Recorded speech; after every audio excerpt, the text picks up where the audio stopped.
라디오쇼 목요일의 코너 바로 이어갑니다. 이택수의 여론 리얼미터 이택수 대표 나오셨어요. 어서 오십시오. 네, 안녕하세요. 한숨 좀 돌릴게요. 네. 정신없는 인터뷰를 한 20분 동안 쏟아냈는데 이야 문자가 와 여러분들 정말 하실 말씀 많으시군요. 저는 지금 다 읽을 수가 없을 정도로 많이 쏟아져서 밖에서 스태프들이 좀 읽어주세요. 읽고 올려주십시오. 여러분 의견 잠시 후에 제가 소개하겠습니다.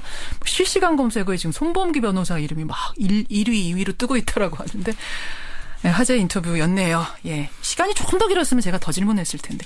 여론 요즘 정치권이 굉장히 민감할 때잖아요. 네. 여론조사에 자기 마음에 안 드는 결과 나오면 막 안 좋게 얘기하고 이런 분들도 계세요. 그렇습니다. 항의 전화도 많이 오고 그래요? 또 댓글이나 SNS 상에서 부정적인 의견들이 많이 쏟아져 나오고 있죠. 그래요. 근데 따지고 보면 여론조사 결과하고 실제 여론이 좀 차이가 있는 경우들을 우리가 종종 봤기 때문에 그런 생각을 하는 거 아니겠습니까? 총선도 그랬고. 그렇습니다. 지난 총선 그리고 미국에서 트럼프 당선 예측도 실패했기 때문에 그렇죠. 많은 국민들이 여론조사에 대한 불신이 지금 많아요. 어느 때보다도 좀 커진 상태죠. 그래서 이번 대선 앞두고 지금 여론조사 기간에 나오는 얘기가 우리나라에도 샤이 실버가 있다. 샤이 보수가 있다. 이런 얘기가 설설 나옵니다. 그러니까 여론조사 기관이 물어봐도 응답 안 하는 그런 층. 이거 가지고 조사해 보셨다고요? 그렇습니다. 탄핵 사태 이전만 해도 새누리당 지지율이 30%를 웃돌았었는데 지금은 바른정당까지 합쳐도 20%를 겨우 유지하는 수준이고요. 또 대신 지지정당이 없다거나 모른다는 무당층이 과거에 비해서 5%나 10%포인트가량 늘어났습니다. 그리고 대략 보수, 중도, 진보 자기 기입식으로 저희가 물어보는데 그 분포가 보수 2, 중도 4, 진보 3 정도로 현재 나타나고 있는데요. 탄핵 이전까지는 반대였었습니다. 보수 3, 중도 4, 진보 2 이 비율이었는데 지금 정반대로 바뀌다 보니까 새누리당 내부에서는 샤이 보수, 샤이 실버 분명히 존재할 것이다라고 기대를 하고 있는데요. 실제 여론조사에서 응답하지 않는 보수층이 투표장에 또 안 나올 가능성도 있기 때문에 단언하기는 어렵죠. 그래서 김현정의 뉴스쇼 의뢰로 여론조사를 실시해 봤는데요. 어떻게 물으셨습니까? 얼마 전 미국 대선 여론조사에서 보수의 표심이 감춰졌다는 이른바 샤이 트럼프 현상이 나타났다는 보도가 있었습니다. 선생님께서는 현직 대통령의 탄핵으로 앞당겨 치러질 가능성이 있는 우리나라의 대통령 선거 여론조사에서도 보수 성향의 유권자가 조사를 참여하지 않거나 참여하더라도 자신의 표심을 숨기는 경향이 어느 정도 있을 것으로 생각하십니까? 이렇게 물었는데요. 매우 심할 것이다, 다소 있을 것이다, 거의 없을 것이다, 전혀 없을 것이다 이렇게 4점 척도로 물었습니다. 어떻게 나왔어요? 결과는 매우 심할 것이다 17.3, 다소 있을 것이다 36.9. 그래서 있을 것이다라는 의견이 54.2%로 과반으로 나타났고요. 샤이 보수, 샤이 실버가 있을 것이다 54.2%. 거의 없을 것이다 21%, 전혀 없을 것이다 12.9%, 합치면 33.9%가 샤이 보수, 샤이 실버 현상은 없을 것이다라고 응답을 했습니다. 예, 그렇게 답이 나왔군요. 어떤 점들이 좀 분석해 보시니까 눈에 띄시던가요? 연령대별로는 50대에서 66.4%가 샤이 실버 현상이 있을 것이다라고 응답을 해서 가장 높았고요. 그다음이 의외로 20대도 56%로 두 번째로 높게 나타났습니다. 반면에 가장 적은 연령대는 30대 있을 것이다라는 의견이 45.3, 없을 것이다라는 의견이 48.3으로 없을 것이다라는 의견이 조금 더 높았습니다. 그렇군요. 50대 전반 후반으로 나눈 조사도 있었어요? 이번 조사는 저희가 2월 8일 총통합 시도 7,184명 중에서 507명이 응답 완료해서 응답률은 7.1%였고요. 유무선, 무선 90, 유선 10%의 비율이었고 표본 오차는 95% 신뢰 수준에서 플러스 마이너스 4.3%포인트였는데 방금 언급하셨던 저희가 신년 여론조사 때 그 5세 단위로 50대를 전반과 후반으로 나눴었는데 왜냐하면 그걸 나누는 이유는 뭡니까? 50대 전반과 후반이 많이 이른바 386 세대라고 하죠. 60년대에 태어나서 80년대 대학교를 다녔던 대략 그분들의 나이가 47세에서 56세에 분포하고 있는데 그러다 보니까 50대 전반과 후반이 입장 차이가 좀 나뉘어질 것이다라는 얘기가 있었는데 실제 1월 초에 저희가 발표했던 신년 여론조사를 보면 50대 전반은 문재인 전 대표를 지지하는 의견이 더 많았고 50대 후반은 반기문 전 총장을 지지하는 의견이 많았거든요. 다른 의견 여론조사들도 비슷하게 다른 문항들도 비슷하게 나타났던 점을 감안하면 50대 전후반이 좀 다른 입장이다 이렇게 봐야 될 것 같습니다. 재밌네요. 50대 전반 후반 큰 차이 없을 것 같은데 이게 좀 다르다. 성향이 다르다. 네, 민주화 이전과 이후 저희가 386 세대는 민주화 운동, 학생 운동을 많이 했던 시기이기 때문에 그런 경향이 나타나고 있는 것 같습니다. 샤이 보수, 샤이 실버, 숨어있는 층에 대한 여론조사였고 대선 후보 지지도 가겠습니다. 이번 주는 어떻게 나왔습니까?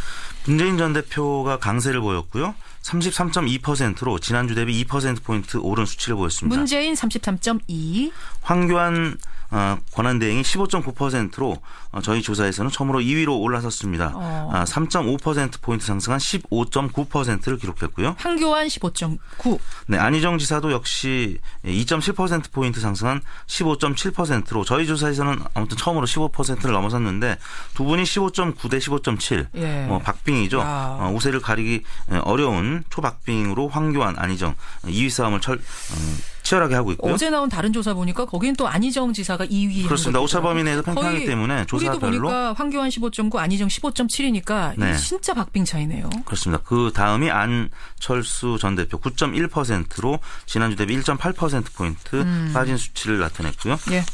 네. 이재명 8.2, 유승민 3.5까지 그렇습니다. 이렇게 특징은 뭐예요? 분석해 보시니까. 역시 반기문 전 총장이 저희 조사에서 이제 빠지게 되면서 예.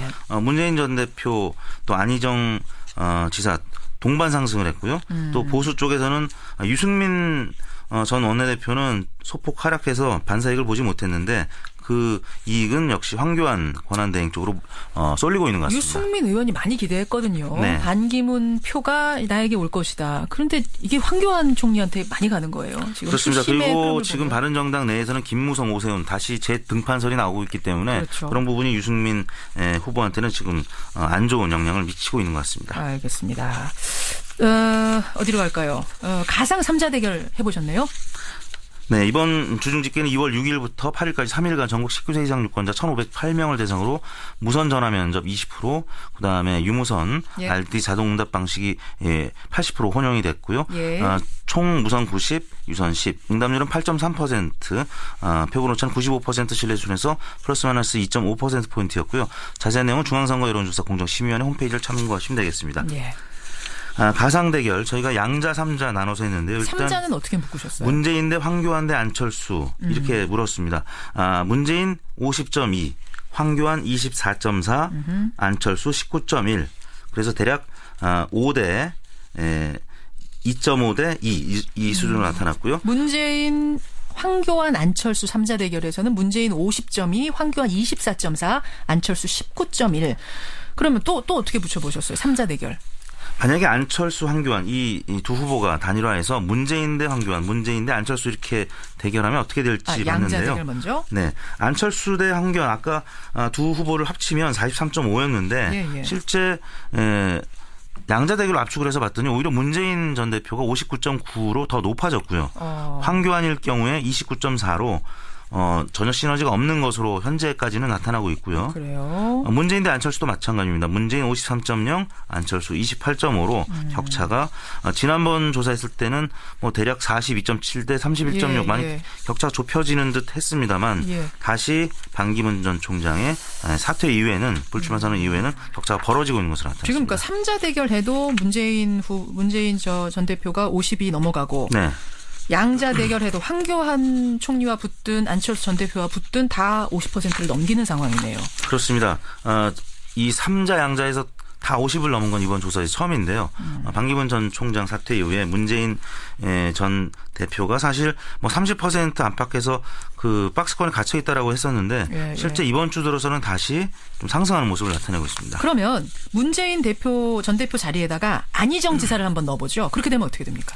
3자 대결 결과였는데요. 안희정 대 황교안 대 안철수. 안희정 49.7, 황교안 23.2, 안철수 18.2. 거의 차이가 없었는데요. 안희정 지사를 넣어도 거의 비슷해요? 네, 50%에는 미치지 못했습니다만 49.7%를 기록해서 아까 소개해드린 문재인, 황교안, 안철수 대결 구도와 큰 차이는 없었습니다. 그렇군요. 특징적으로 보시는 건 어떤 거예요? 역시 현재 이 민주당 경선이 이제 곧 시작이 될 텐데 문재인 대 안희정으로 압축되다 보니까 다자구도에서도 문재인, 안희정 두 후보의 지지율이 지금 같이 오르고 있고 나머지 야당의 다른 후보들은 조금 지지율이 정체 내지 하락하는 모습을 보이고 있기 때문에 네. 현재 그 민주당 지지율도 오늘 45.4%로 최고치 역대 최고치를 지금 기록하면서 올랐거든요. 그러니까 민주당 초강세 현상이 나타나고 있다고 봐야 될 것 같은데요. 이번 가상 대결 조사는 2월 6일과 7일 양일간 전국 19세 이상 유권자 1,005명을 대상으로 유무선 자동응답 RDD 방식이었고 용답률은 7.9%, 표본 오차는 95% 신뢰심에서 플러스 마이너스 3.1%포인트였습니다. 지금 이 결과를 보면 문재인으로 3자 대결을 하든 안희정으로 3자 대결을 하든 이기는 걸로 나온다. 이렇게 되면 결국 더불어민주당의 경선이 네. 진짜 중요한 거다. 거기서 그렇습니다. 누가 나오느냐가 굉장히 중요해지는. 본선보다도 준결승이 더 중요한 이런 상황이 됐다고 봐야 될 것 같습니다. 나왔네요. 이택수 대표 오늘 여기까지 말씀 듣죠. 네. 고맙습니다. 네, 감사합니다.